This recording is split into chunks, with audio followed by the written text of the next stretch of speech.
ಇವತ್ತು ತುಂಬಾ ಸುಲಭವಾಗಿ ಈ ವಿಡಿಯೋದಲ್ಲಿ ಉತ್ತರ ಕರ್ನಾಟಕದ ಸ್ಪೆಷಲ್ ರೆಸಿಪಿಯಾಗಿರುವಂತಹ ತುಂಬಾ ರುಚಿಯಾಗಿರುವಂತಹ ಮತ್ತು ತುಂಬಾ ಆರೋಗ್ಯಕರವಾಗಿರುವಂತಹ ಪಾಲಕ್ ಸೊಪ್ಪಿನ ಥಾಲಿಪೀಠನ ಯಾವ ರೀತಿ ಮಾಡೋದಂತ ತೋರಿಸ್ತಿದ್ದೀನಿ. ಅದಕ್ಕಾಗಿ ನಾನಿಲ್ಲಿ ಮೊದಲಿಗೆ ಒಂದು ಸೂಡಾಗುವಷ್ಟು ಪಾಲಕ್ ಸೊಪ್ಪನ್ನ ಕ್ಲೀನಾಗಿ ತೊಳ್ಕೊಂಡು ಇಟ್ಕೊಂಡಿನಿ ಮತ್ತು ಅದನ್ನು ಸಣ್ಣದಾಗಿ ಕಟ್ ಮಾಡಿ ತೊಗೊತಿದ್ದೀನಿ. ಇದರಲ್ಲಿ ಪಾಲಕ್ ಸೊಪ್ಪು ಸ್ವಲ್ಪ ಜಾಸ್ತಿ ಕ್ವಾಂಟಿಟಿದಾಗೆ ಯೂಸ್ ಮಾಡಿ ತುಂಬ ಅಂದರೆ ತುಂಬಾ ರುಚಿಯಾಗಿ ಬರುತ್ತೆ ಈ ರೆಸಿಪಿ. ನಾನು ಸುಮಾರು ಒಂದು ಸೂಡಾಗುವಷ್ಟು ಪಾಲಕ್ ಸೊಪ್ಪನ್ನ ಯೂಸ್ ಮಾಡಿದ್ದೀನಿ, ನೋಡ್ತಿರ್ಬೋದು. ಅದರ ಜೊತೆಗೆ ಒಂದು ಸ್ವಲ್ಪ ಮೆಂತ್ಯ ಸೊಪ್ಪು ಕೂಡ ತೊಗೊಂಡಿದ್ದೀನಿ. ಇತ್ತಂದರೆ ತೊಗೊಳ್ಳಿ, ಇಲ್ಲ ಅನ್ನೋದಾದರೆ ಸ್ಕಿಪ್ ಕೂಡ ಮಾಡ್ಕೋಬೋದು. ಈ ಮೆಂತ್ಯ ಸೊಪ್ಪು ಕೂಡ ಅಷ್ಟೇ ಸಣ್ಣದಾಗಿ ಕಟ್ ಮಾಡಿ ತೊಗೊತಿದ್ದೀನಿ. ಓಕೆ ನೋಡಿ, ಮೆಂತ್ಯ ಸೊಪ್ಪು ಮತ್ತು ಪಾಲಕ್ ಸೊಪ್ಪು ಕಟ್ ಮಾಡ್ಕೊಂಡಾಗಿದೆ. ನಾನು ಮೊದಲೇ ಕ್ಲೀನಾಗಿ ತೊಳ್ಕೊಂಡು ಇಟ್ಕೊಂಡಿನಿ ಎರಡೂ. ಇವಾಗ ಈ ಪಾತ್ರೆಯಲ್ಲಿ ಹಾಕ್ಕೊಂಡಿನಿ. ಅದ್ರ ಜೊತೆಗೆ ನಾನಿಲ್ಲಿ ಒಂದು ಸ್ವಲ್ಪನೇ ಕರಿಬೇವು ಸೊಪ್ಪು ಕೂಡ ಹಾಕ್ತಿದ್ದೀನಿ. ನೀವು ಬೇಕಾದರೆ ಸಣ್ಣದಾಗಿ ಕೂಡ ಕಟ್ ಮಾಡಿ ಕೂಡ ಹಾಕೋಬೋದು. ಮತ್ತು ಸಣ್ಣದಾಗಿ ಕಟ್ ಮಾಡಿದಂತಹ ಕೊತ್ತಂಬರಿ ಸೊಪ್ಪು ಹಾಕ್ತಿದ್ದೀನಿ, ಒಂದು ಅರ್ಧ ಕಪ್ ಆಗುವಷ್ಟು. ಮತ್ತು ತುರ್ಕೊಂಡು ಹಸಿ ಶುಂಠಿ ಹಾಕ್ತಿದ್ದೀನಿ, ಸುಮಾರು 1-2 ಚಮಚ ಆಗುವಷ್ಟು. ಮತ್ತು ಖಾರಕ್ಕೆ ಎಷ್ಟು ಬೇಕಷ್ಟು ಹಸಿ ಮೆಣಸಿನ್ಕಾಯಿ ಹಾಕ್ಕೊತಿದ್ದೀನಿ. ಮತ್ತು ಸಣ್ಣದಾಗಿ ಕಟ್ ಮಾಡ್ಕೊಂಡು ಈರುಳ್ಳಿ ಹಾಕ್ಕೊತಿದ್ದೀನಿ, ಸುಮಾರು 1-2 ಈರುಳ್ಳಿ ಇರ್ಬೋದು. ಈರುಳ್ಳಿ ಕ್ವಾಂಟಿಟಿ ಸ್ವಲ್ಪ ಜಾಸ್ತಿನೇ ಇರಲಿ. ಮತ್ತು 1 ಚಮಚ ಆಗುವಷ್ಟು ಜೀರಿಗೆ ಹಾಕ್ಕೊತಿದ್ದೀನಿ. ಮತ್ತು ಒಂದು ಅರ್ಧ ಚಮಚ ಆಗುವಷ್ಟು ಅರಿಶಿನ, ಮತ್ತು ಗರಂ ಮಸಾಲ ಅರ್ಧ ಚಮಚ, ಮತ್ತು 1 ಚಮಚ ಆಗುವಷ್ಟು ಧನಿಯಾ ಪೌಡರ್ ಹಾಕ್ತಿದ್ದೀನಿ. ಮತ್ತು ಒಂದು ಸ್ವಲ್ಪನೇ ಖಾರ ಹಾಕ್ಕೊತಿದ್ದೀನಿ, ಸುಮಾರು 1 ಚಮಚ ಆಗುವಷ್ಟು ಖಾರ ಹಾಕಿದ್ದೀನಿ, ಅಂದರೆ ರೆಡ್ ಖಾರದ ಪುಡಿ ಹಾಕಿದ್ದೀನಿ. ಮತ್ತು ರುಚಿಗೆ ತಕ್ಕಷ್ಟು ಉಪ್ಪು ಹಾಕ್ತಿದ್ದೀನಿ. ಮತ್ತು ಒಂದು 2 ಚಮಚ ಆಗುವಷ್ಟು ಕಡಲೆ ಹಿಟ್ಟು ಹಾಕ್ತಿದ್ದೀನಿ, ಅಂದರೆ ಬೇಸನ್ ಹಿಟ್ಟು ಹಾಕ್ತಿದ್ದೀನಿ. ಒಂದು ಸ್ವಲ್ಪ ಥಾಲಿಪೀಠಿಗೆ ಬೇಸನ್ ಹಿಟ್ಟು ಹಾಕಿದರೆ ತುಂಬಾ ರುಚಿಯಾಗಿ ಬರುತ್ತೆ. ಓಕೆ, ಒಂದು 2 ಚಮಚ ಆಗುವಷ್ಟು ಬೇಸನ್ ಹಿಟ್ಟು ಹಾಕಿದ್ದೀನಿ. ಅದಾದಮೇಲೆ ಒಂದು ಅರ್ಧ ಕಪ್ ಆಗುವಷ್ಟು ಮಲ್ಟಿಗ್ರೇನ್ ಹಿಟ್ಟು ಹಾಕ್ಕೊತಿದ್ದೀನಿ. ನಿಮ್ಮ ಹತ್ರ ಮಲ್ಟಿಗ್ರೇನ್ ಹಿಟ್ಟು ಇಲ್ಲ ಅನ್ನೋದಾದರೆ ನೀವಿಲ್ಲಿ ಸ್ವಲ್ಪ ಜೋಳದ ಹಿಟ್ಟು ಮತ್ತು ಒಂದು ಸ್ವಲ್ಪನೇ ಗೋಧಿ ಹಿಟ್ಟು ಹಾಕೋಬೋದು. ಮತ್ತು ಈ ಹಿಟ್ಟಿನ ಕ್ವಾಂಟಿಟಿ ಎಷ್ಟು ಇರಬೇಕಂದ್ರೆ ಜಸ್ಟ್ ನಮಗಿಲ್ಲಿ ಬೈಂಡಿಂಗ್ಗೋಸ್ಕರ ಹಾಕೋದು. ಹೀಗಾಗಿ ಹಿಟ್ಟನ್ನ ಜಾಸ್ತಿ ಕ್ವಾಂಟಿಟಿದಾಗ ಹಾಕೋಬಾರ್ದು. ನೀವು ನೋಡ್ತಿರ್ಬೋದು ಎಲ್ಲನೂ ಪಾಲಕ್ ಸೊಪ್ಪೆ ಕಾಣ್ತಿದೆ, ಇದೇ ರೀತಿಯಾಗಿರಬೇಕು.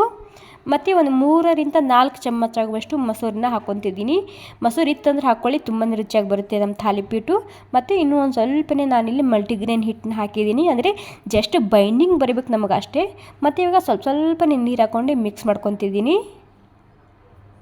ಜಾಸ್ತಿ ಹಿಟ್ಟನ್ನು ಹಾಕೋಬಾರ್ದು, ಮೊದಲೇ ಹೇಳಿದಾಗೆ ಸ್ವಲ್ಪನೇ ಹಾಕ್ಕೊಂಡು ಜಸ್ಟ್ ನೋಡಿ ಈ ರೀತಿ ಉಂಡೆ ಕಟ್ಟೋ ಹದಕ್ಕೆ ಬಂದರೆ ಸಾಕಾಗುತ್ತೆ. ಈ ರೀತಿ ಕಲಿಸ್ಕೊಳ್ಳಿ.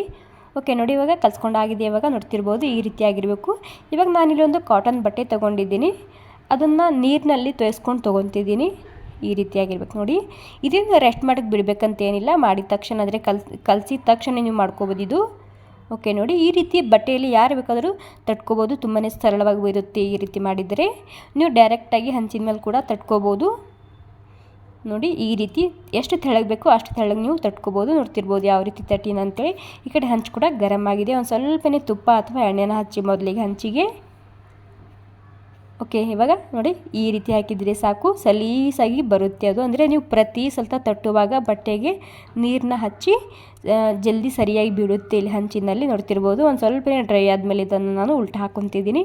ನೋಡಿ ಎಷ್ಟು ಸರಿಯಾಗಿ ಕಾಣ್ತಿದೆ ನಮ್ಮ ಥಾಲಿಪೀಠು. ನೀವು ಹಿಟ್ಟಿನಲ್ಲಿ ಸ್ವಲ್ಪನೇ ಉಪ್ಪು ಖಾರ ಜಾಸ್ತಿ ಹಾಕಿದರೆ ಹಾಗೆ ಕೂಡ ತಿನ್ಬೋದು ನೀವು ಬಿಸಿ ಬಿಸಿ ಇರುವಾಗ. ಓಕೆ ನೋಡಿ, ಒಂದು ಥಾಲಿಪೀಠ ನಮ್ಮದು ತಯಾರಾಗಿದೆ. ನೀವು ಹಿಟ್ಟಿನಲ್ಲಿ ಒಂದು ಸ್ವಲ್ಪನೇ ಉಪ್ಪು ಖಾರ ಜಾಸ್ತಿ ಹಾಕಿದರೆ ಮೇಲೆ ಒಂದು ಸ್ವಲ್ಪನೇ ತುಪ್ಪ ಹಾಕ್ಕೊಂಡು ಬಿಸಿ ಬಿಸಿ ಇರುವಾಗ ಹಾಗೆ ಕೂಡ ತಿನ್ಬೋದು. ಎಷ್ಟು ಸರಿಯಾಗಿ ಬಂದಿದೆ ಅಲ್ವಾ ಕಲರ್.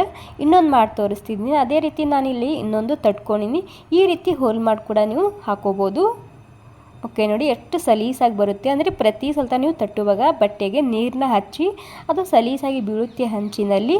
ಇವಾಗ ನೋಡಿ ಒಂದು ಸ್ವಲ್ಪನೇ 1 ನಿಮಿಷ ಆದಮೇಲೆ ನಾನು ಇದಕ್ಕೆ ಒಂದು ಸ್ವಲ್ಪ ಸೈಡಿಗೆಲ್ಲ ತುಪ್ಪ ಹಚ್ಚಿ ಇದನ್ನು ಉಲ್ಟಾ ಹಾಕ್ಕೊತಿದ್ದೀನಿ. ವಾವ್, ಇದು ಕೂಡ ಎಷ್ಟು ಸರಿಯಾಗಿ ಬಂದಿದೆ ನೋಡಿ.